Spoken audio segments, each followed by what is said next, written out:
Today is the first lecture on thanatology. We'll have a series on this thanatology. Thanatology stands for study of death. So we are starting the videos on thanatology. This video is divided into 4 parts.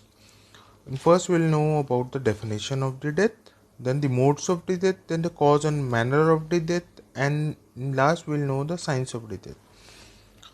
This whole series consists of many video lectures, and I have broken down the whole chapter of the book into many of the video lectures. This is the first one. So let us start with what is the definition of thanatology. Thanatology is a Greek word in which thanatos stands for death. That means it's a death. In the Greek mythology, the thanatos is the name of a god resembling death. So from there we have the word thanatology. Thanatos is death and logy is study, to study. In combined we'll have thanatos, thanatology. So, thanatology is a branch of science which deals with the study of the death.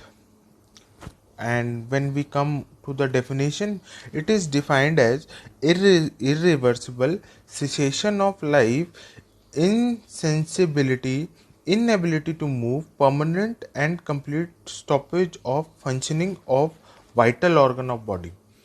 Means when there is no signs of life, like insensibility, we have inability to move, complete stoppage of vital organs of the body, then we'll understand the person is dead. Moving on to the next slide. Stages of death. Death occur in two stages. The first is somatic death and the another is molecular death. So first we'll come to know about what is somatic death. This is stoppage of functioning of brain, heart and lungs. The brain, heart and lungs, these are known as the tripod of the life. When these three stops, we come to know about the person is dead. The first signs the person is dead will come to know about the brain stop working, the heart stop working and the lungs stop working.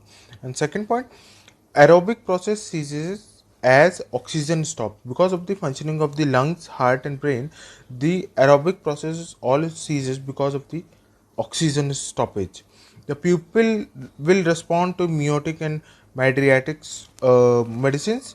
The signs of death will be the flat ECG and flat EEG.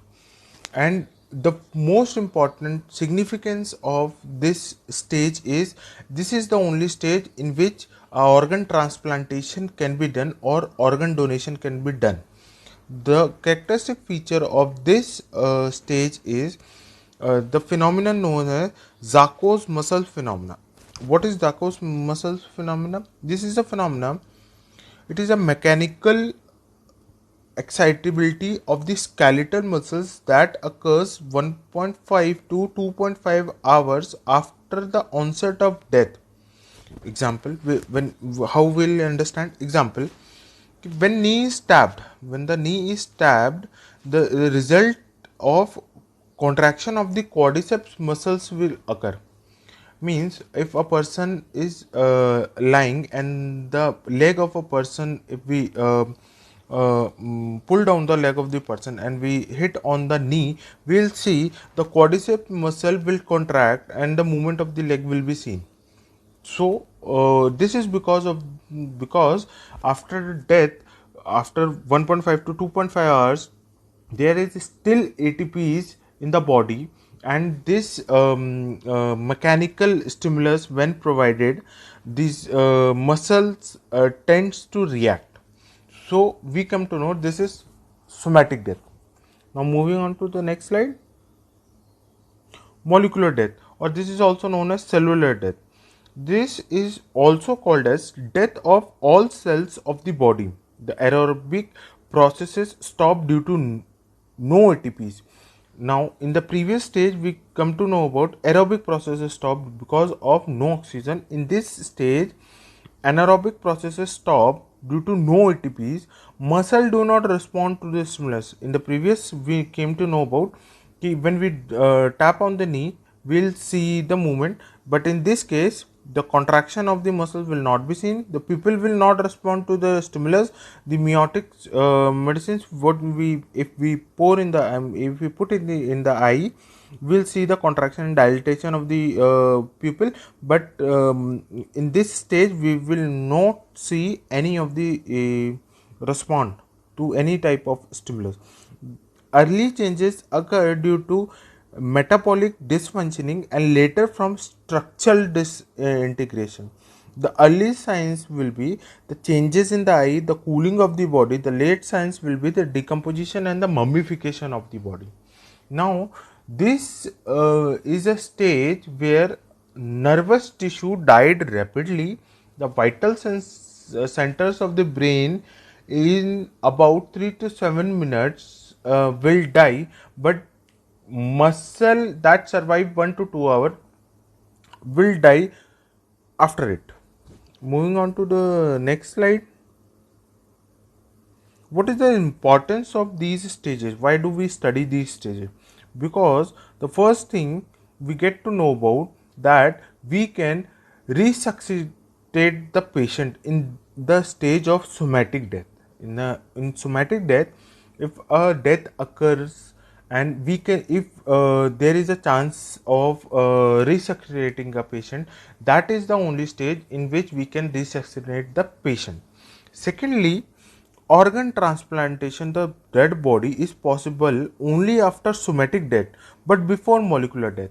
Organ transplantation can be done, and the time since death can be determined by many of the phenomena which will occur in these stages.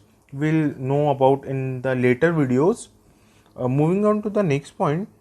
Now the second part of the video starts, the mode of death. What is the mode of death? According to Xavier Bycat, there is 3 modes of death depending upon the system most affected, irrespective of what could be the cause of the death. Means death occur due to 3 reasons only: coma, syncope, and asphyxia. According to Xavier Bycat, what is coma? Coma is the failure of the brain, syncope is the failure of the heart, and asphyxia is the failure of the lung. We'll come to know about them one by one. Coma. What is coma? It is the death from failure of the functioning of the brain. It is the stage of complete unconsciousness from which a person cannot be roused with minimum or no detectable response to stimuli when given externally.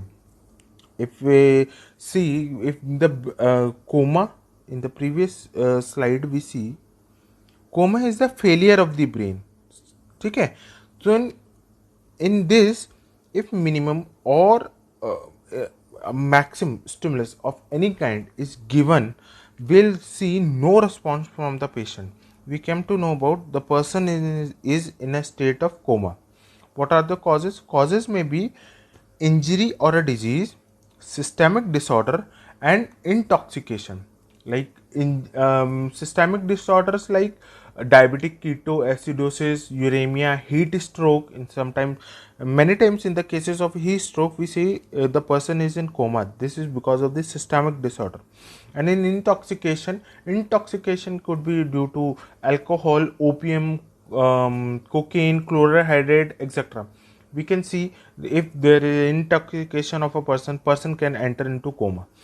What will be the postmortem appearance? The causes of coma are seen like inflammation of the meninges, compression of the hemorrhages, compression from the hemorrhages, a tumor or vascular lesions. And the important point is the left chamber of the heart will be full. The left chamber of the heart will be full. Moving on to the next, syncope. This is the death from the failure of the functioning of heart. resulting in hypoxia and hypoperfusion of the brain. The causes will be heart disease, pathological stage of blood, hemorrhages, exhausting diseases, vagal inhibition, and poisoning. Poisoning of digitalis, aconite, tobacco, etc. What will be the postmortem examination, postmortem appearance? Non-specific finding. There will be no specific finding, but the cavity of the heart contain comparatively little blood, the organs are pale, and the capillary are congested because of the failure of the functioning of the heart. These all will occur. The paleness of the organ will occur. Asphyxia. This is the death from failure of the functioning of the lungs. What will the causes? The pathological condition of respiratory systems. Like we can have we can have breathing, like a person has taken irrespirable gas, or a traumatic asphyxia can occur, or in the cases of opium poisoning, the paralysis of the respiratory centers occurs. So these all can be the causes of asphyxia. Like specifically the traumatic asphyxia, that is to be the point noted. In the cases of traumatic asphyxia, these cyanosis and peachal hemorrhages etc. will be found. What will the postmortem appearance? First, we'll get to know about the cyanosis. What is cyanosis? Bluish discoloration of the skin, nail bed, mucous membrane of internal organs. ठीक. The peachal hemorrhages on the face, the conjunctiva, subpleura, will see the peachal hemorrhages on these. The congestion and the edema of the face, visceral congestion due to the raised venous pressure. Because of the venous pressure, if we have a mechanical asphyxia, if a person is trying to block the airway of a person by stagging or gagging or any of the method, they will see the venous pressure of the veins, the pressure of the veins, it will get rise, and the congestion and the edema of the face will occur. The pronounced lividity, cardiac dilation, and the pathological changes which depend upon the type of death.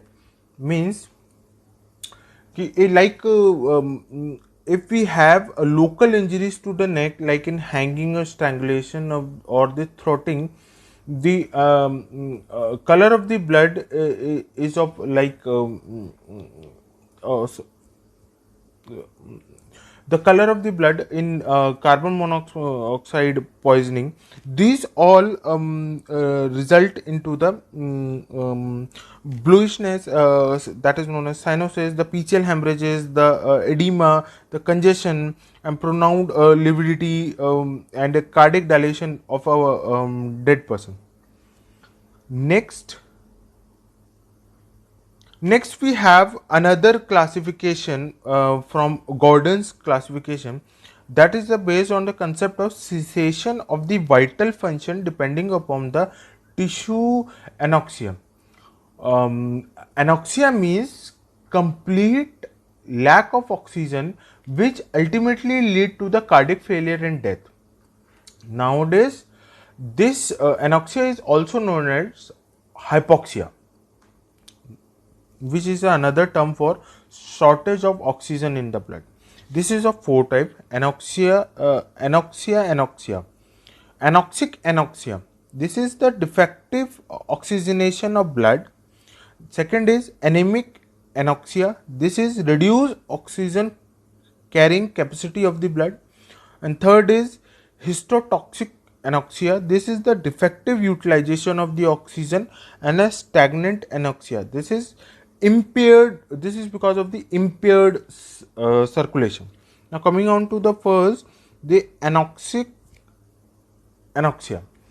This occurs due to the defective oxygenator of the blood in the lungs, and these can be due to many reasons, like high altitude climbing or flying, inhalation of the carbon dioxide of the sewer gas, mechanical interference of the passage of air into the respiratory tract, like in the cases of hanging, strangulation, smothering, choking, etc., etc., will have anoxic anoxia. In the anemic anoxia, this is due to reduced oxygen carrying capacity of the blood. In this, we'll see, like in the cases of hemorrhages, poisoning by carbon monoxide, nitrates, in which the oxygen carrying capacity of the blood reduces. This causes anemic anoxia. Now, histotoxic anoxia, this is the defective utilization of the oxygen. In this, the tissue are not able to utilize the oxygen of the blood, like in the cases of cyanide poisoning. And last is stagnant or ischemic anoxia. In this type, impaired circulation result in the reduced oxygen delivery to the tissue, like congestive cardiac failure and heat stroke. When the circulation is impaired and due to cardiac failure the blood is not able to reach the tissue, this stagnant anoxia will occur. Moving on to the next, causes and manner of death. In this, we'll look firstly in the causes of death. What are the causes of death? Any injury or disease producing physiological derangement of any individual briefly or over a long time, which result in the death of the individual. Example: gunshot in the abdomen, stabbing into the chest, adenocarcinoma of the lungs, etc. So, causes of death, if we come about the causes of death, means what are the basically the karan of the death, the injuries or diseases, producing physiological derangement in within a person. First thing is clear. Secondly, WHO has prescribed an international format for certifying the cause of death. This system is divided into two parts. In the list 1, they have given the condition that leads to the death. In the other condition, and the list 2, they have given the other condition that are not mentioned in the list 1 that leads to the death. What is the difference? Like if a person is having intracranial hemorrhages, but intracranial hemorrhages is not that much intracranial hemorrhages, but it is due to the bronchial pneumonia. So the cause of death will be the both intracranial hemorrhages also and the broncho pneumonia also. This I'll explain later in another part of the video because it's a very broad topic, and I'll explain the causes of death with the in another video. Next is the manner of death. So manner of death defines the how does the cause of death occur. How does the cause of death occur? This is basically of three types: natural, unnatural, and obscure. The natural means death resulting from a disease. Unnatural means that is divided into many parts, like homicidal death, suicidal death, accidental death, and undetermined death. And obscure death, the cause of the death is not known, the manner of the death is not known. So the manner of death implies how does a person die. The cause of the death will die. What are the causes of the what is the reason behind the person is dead, and the manner how does a person die. There is a very fine difference between these two. Next are the signs of the death. There are three signs of the death. First is immediate signs, second is early signs, and last is late signs. The immediate signs will come to see that there is a flat ECG, flat EEG, complete cessation of the function of the lung. The tripod of the life is gone, it disturbed. The flat ECG means no heart is not working. Flat EEG means brain is also not working, and the complete cessation of the function of lungs. The lungs are also not working. These are the immediate signs which you will see. What are the early signs? Like early signs will be like changes in the eye, changes in the skin, algor mortis, livor mortis, rigor mortis. These all changes will be the seen in the early sign. What will be the late signs? The late signs will be putrefaction, saponification, and the mummification of a body. So with all these, we conclude this is what is thanatology. We came to know about in this what is thanatology, what is the definition of the thanatology. In the second, we know about the stages of death. There are two stages of death: somatic and molecular stage of death. What is the importance is of organ transplantation and time since death and resuscitation. Then the mode of death. There are, according to Xavier Bichat, we have three mode of death, that is coma, syncope, and asphyxia.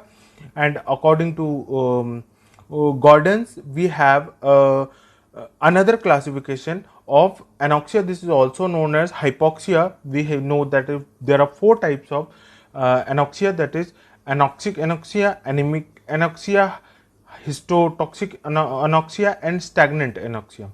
And then we'll come to know about cause of the death, and then we'll came to know about manner of the death, the three types of manner, the natural death, unnatural death, obscure death, and the signs of the death.